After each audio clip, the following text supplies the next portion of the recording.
Yeah, the army has traditionally been a great place to solve the unemployment problem. If you've got lots of unemployed young men, they tend to quite often get into mischief. You know, they've got lots of time on their hands. They're men of testosterone fueled. They need to do something with their time. They need to find excitement, fulfill that adrenaline surge. So what better place than the army? Absolutely. And quite often they do make very, very good soldiers.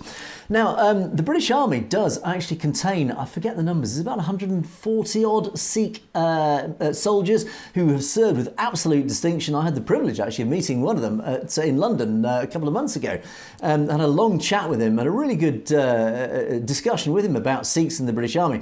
Unfortunately, there is no Sikh battalion in the British Army. There is no Sikh regiment. There used to be, but unfortunately there no longer is. And I think this is to both the loss and the weakness of the British Army, and I think it's a bit of a stain on the British Army. I think it really does need to have a Sikh regiment, and certainly a Sikh battalion.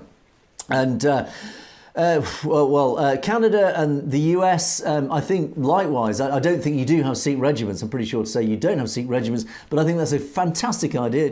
Come the days of Khalistan, of course, there will be a Khalistan army, which will of course be made up of Sikhs and of course other ethnicities, other religious backgrounds will join the Khalistan army. I've no doubt they will be very welcome to join that army. But what I would say, it is very likely that army will both be highly resourced, because I'm sure there will be financial support from the West, and particularly the US, who I think will have their own vested interest in promoting a Sikh army, Air Force, Navy. Well, I say Navy, they've got obviously they don't need a Navy, but certainly a Sikh army.